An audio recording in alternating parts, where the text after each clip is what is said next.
What's up, everybody, and welcome to a special edition of the X's and O's. We're light on the MMA scene this weekend, so this one is for a huge boxing match going down between Ryan Garcia and Devin Haney. So first, we're going to start off by talking about the history between these two. Then I'm going to blow this screen up here to make it big for you so you can see, and we're going to get into the X's and O's. We're going to break down this matchup and what we're looking at between these two absolute studs inside the boxing ring. We'll take a look at their records. We'll take a look at all sorts of different things. But first, we have to go over the history between these two guys, right? I mean, these aren't just two dudes who are huge names in the boxing ring, which first I want to commend them for boxing each other, right? One of the downfalls in boxing is we don't see the big names go up against each other. And that's one thing we have to commend Ryan Garcia for, is this is the second big fight out of his past three that is against a huge name. The first one being probably the best boxer, at least one of the best boxers in the world for sure, in Tank Davis, fighting out of Baltimore, Maryland. So overall, we got to commend Ryan Garcia for that. We also have to commend Devin Haney. He was in there against Lomachenko. He was in there against George Kambosos twice. Like, this is just a heck of a showdown between these two. But the history between the two of them, this dates back, years in the making here. They're 3-3 against each other in the amateur series. They split 3-3. The last time they fought was in January of 2015, the quarterfinals of the U.S. Youth National Championships. Haney won that 3-round contest via unanimous decision when both were 16. So now here we are, years later in the making. We are now looking at a heck of a showdown between two incredibly different but yet highly skilled boxers. And I want to bring up the fact, we're going to start with Ryan Garcia and then we're going to get into Devin Haney. But I just want to bring up the fact that Ryan Garcia has been in the limelight recently for a lot of other things other than his boxing abilities, right? And people have been questioning, what's this man doing outside of the ring? Is he okay? Is his mental health okay? And those are all things that we're going to want to keep our eye on, surrounding this matchup and coming into this boxing match, because that definitely is something that I'm worried is going to play a role in this. But let's pretend that none of that has happened, right? Let's pretend they're locked in the ring. What are we looking at? When we look at Ryan Garcia, this is a man that's 24-1. His only loss is against Tank Davis. I don't fault him for that one at all. And there were some different factors that went into that one, right? There was a rehydration clause. There were some different things I didn't particularly like. And again, are reasons that make boxing a little bit difficult at times to kind of get behind, because they do things like that where we would never really see something necessarily like that in the UFC or PFL or anything like that. But nonetheless, props to Ryan Garcia, man. Took a huge fight and a big risk against Tank Davis.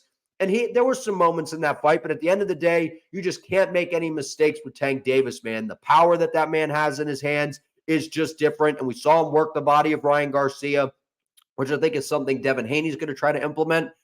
But when we look at Garcia, man, he's the underdog coming into this matchup. And I would like to believe that a lot of that has to do with, one, the loss to Tank Davis, and two, what's been going on outside the ring with Ryan Garcia, because it is a little bit concerning. Where is his head at? It seems like he's focused on everything but boxing at this point.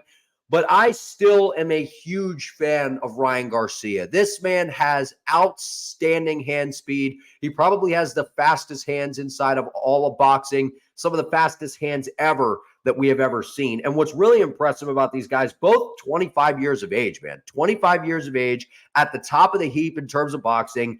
And I just love this matchup. The last weigh-in for Haney, 140, Ryan Garcia, 143. They're right in the same ballpark. We're not going to have this huge issue in terms of the rehydration and one guy being bigger than the other. So this is a very evenly killed matchup, in my opinion. Garcia 5'8", Haney 5'9", 71-inch reach for Haney, 70-inch reach for Garcia. Very, very, very similar in that aspect. But when we get into Ryan Garcia, if you've seen this man online, you have seen the outstanding hand speed. You can't talk about Ryan Garcia without bringing up the fact that he probably has the fastest hands in boxing. But one of the disclaimers I want to put on Ryan Garcia, as much as I like him, if we're going to go off of who's fought the better competition throughout their career, I got to go with Devin Haney. Devin Haney's been in there with George Kambosos twice. He's been in there with Vasily Lomachenko. Like, he's been in there with some absolute animals lately. And yes, we have to say Ryan Garcia obviously was in there with Tank, who is better than any of the guys, in my opinion, that Devin Haney has fought. I mean, Lomachenko is a legend, but you know what I mean in terms of this point in time. But when we look at Ryan Garcia, This is a man that has been unstoppable outside of that loss to Tank Davis. His most recent outing against Oscar Duarte, you got to see what Ryan Garcia is capable of. And he had every reason to come into that matchup and be a little bit gun shy, right? You get dropped with a really hard body shot against Tank Davis. Anytime you get, finished in a way, you always question what's a fighter going to look like the next time out. We saw a little bit of a more tentative Ryan Garcia, in my opinion, trying to kind of get a feel for the fight. Obviously doesn't want to drop two in a row, especially to a guy like Oscar Duarte. There was a lot of pressure on Garcia in this matchup. But what we saw is when you go through the resume of Ryan Garcia, you see something that you don't see on Devin Haney's record, and that is a lot of finishes. Ryan Garcia, he does go to some decisions. This man has one of the most sensational left hooks in all of boxing, in all of combat sports, honestly, right? I mean, over in MMA, we got Alex Pineda with a nasty left hook. Ryan Garcia's left hook is not just nasty. It is maybe the fastest left hook. I mean, we got Roy Jones out there, right? I mean, we got some different guys that have thrown some nasty left hooks. This man's left hook is so fast that when you slow-mo the footage of him throwing a left hook, you still can barely see the left hook. That is how fast Ryan Garcia's hand speed is. Now, one of the issues with Ryan Garcia that we have seen, obviously one of those things that I would kind of ding coming into this, right, outside the Tank Davis fight, is the competition is not what Devin Haney has been in there with. But what we can say is that's not Ryan Garcia's fault, right? In boxing, we see a lot of strategic matchups. It's all about building these fighters up and doing these things. And at the end of the day, these guys are both still really young at 25 years of age.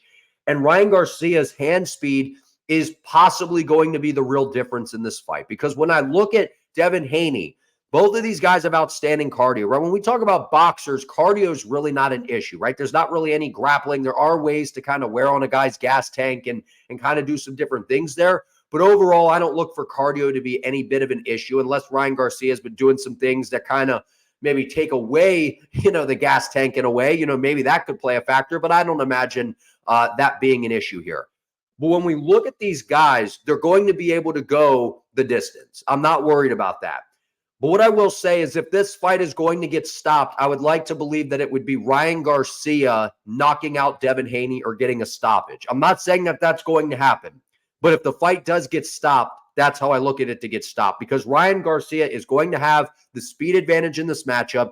And while Devin Haney does have a 1-inch reach advantage, Ryan Garcia fights like a longer fighter. His stance is a little bit more upright. He's a little more wide and kind of in that traditional wide kind of boxing stance where he's more upright, likes to fight behind that jab. And that's going to be absolute paramount for Ryan in this matchup. He cannot just try to stand in the pocket and brawl with Devin Haney because the one thing about Haney, he's durable and he has outstanding defense and he's really good with his catch and shoot counters. And that's just one thing that Ryan Garcia is going to need to do in this fight. He's going to need to fight behind the jab, let those right hands go, and ultimately set up that left hook. Because whenever you're going, orthodox against orthodox, Devin Haney does have a good 1-2 that he likes to throw. But when you let that right hand go, what's available? That little left hook that Ryan Garcia likes to throw, which we saw him put Oscar Duarte out in his last matchup. If you go through the resume of Ryan Garcia, you see KO, KO, KO, KO. I mean, most of these are by that left hook. It does have a good right hand that he likes to drill to the body to try to bring those hands down, try to take some wind out of the sail. But with Ryan Garcia, starts and stops with setting up that left hook. And I think if Ryan Garcia is going to win this fight, it's going to have to be by getting Devin Haney out of there. Because I think in terms of volume, that's one of the areas that we see Ryan Garcia have a little bit of trouble with. I think that Devin Haney is the guy that throws more output. He throws more volume. While Garcia may have a little bit of a power advantage, I think would be fair to say, and a little bit of a speed advantage, Devin Haney's volume could pose some issues for Ryan Garcia if Ryan is not able to get out of there. So if Ryan's going to win this fight, I think it has to be by finish, by a TKO or a KO stoppage, probably by that left hook. Okay? When we get into Devin Haney, obviously these guys seem like they kind of want to be friends, right? The beef that they have, there's some moments, and a lot of that's probably just trying to sell this fight and try to build it up. But when we talk about Devin Haney, this is a guy that, he, like I kind of was not throwing a dig at him, but bring up the fact that when we look at his record, there's a lot of fights on here. Most of these are decision wins. Devin Haney's not a guy that's really finishing people. I mean, we date this thing all the way back to 2016 where he was on that Pacquiao-Bradley card. I mean, these are all finishes. We got one TKO here. against Antonio Moran. We go all the way. I mean, these are all decision wins for the most part.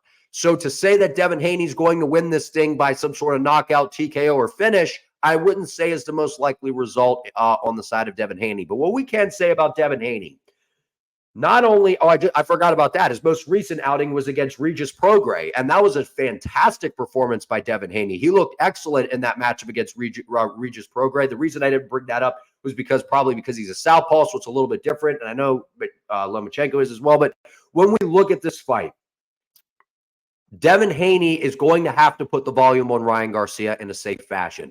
Devin Haney can say whatever he wants about Ryan Garcia. He knows about the power and he knows about the hand speed. So I wouldn't be surprised if we see Devin Haney really try to fight behind that jab, because whenever you tend to throw that right hand, Ryan Garcia looks to kind of slip his head off the center line, pull back and fire either a short little check left hook, or he kind of loads up and fires a whipping left hook that's able to put people out. But Devin Haney's last 4 fights here, I mean, Regis Prograis, Vasily Lomachenko, and George Kambosos twice, where he's won all these by unanimous decision. He has just gotten better and better every time we have seen him inside the ring. And that's one thing I really like about Devin Haney. We've seen the improvements. And what we saw in these George Kambosos fights, the reason I keep bringing these up is George Kambosos has good power and he's an orthodox fighter. So that's a little bit more comparable when we're talking about a matchup here with Ryan Garcia, because, you know, Garcia is obviously an orthodox guy. But, you know, what we saw from Haney is he stays very defensively safe. He fights very intelligently behind the jab, and he moves very, very well. And he finds a way to really roll with shots. And just as the fight progresses, then he starts to open up a little bit more. But in the earlier rounds, we see kind of a patient yet peppering Devin Haney. And as this fight plays out, I expect Devin Haney to kind of kick up the volume. And I think that his strategy is going to be to take Ryan Garcia into those later rounds while still scoring quite a bit in the early, and then take him into the deep water in the later rounds and try to drown Ryan Garcia with some of that volume. Because while Ryan Garcia does have good cardio, while he does have the power advantage and he is very explosive, something has to give. And we have seen Ryan Garcia be successful in the later rounds. When you're someone that's so used to finishing fights so early on and getting people out of there, that sometimes when you're in there against a guy who you're throwing the kitchen sink at him and they're still around and they have good defense, and they're catching and shooting on things like Devin Haney is going to be, you just don't want to unload and empty the gas tank if you're Ryan Garcia. Because if I'm Garcia, I know coming into this fight that it's most likely Devin Haney is going to be really hard to put away, because it hasn't been done yet, and it really hasn't been that close, you know, to being done. And he's been in there with some top-tier competition. And I just think that if this is going to go into the later rounds, Devin Haney is going to have a lot of success in terms of landing the points and winning on the judges' scorecards. But overall, this is an outstanding boxing match between two young phenom prospects, two guys that, you know, they don't have to box each other, ladies and gentlemen. Devin Haney is undefeated. He's 31-0. He could easily go out there and just box a bunch of nobodies, keep padding the record. Ryan Garcia could do the same. They could make a bunch of money.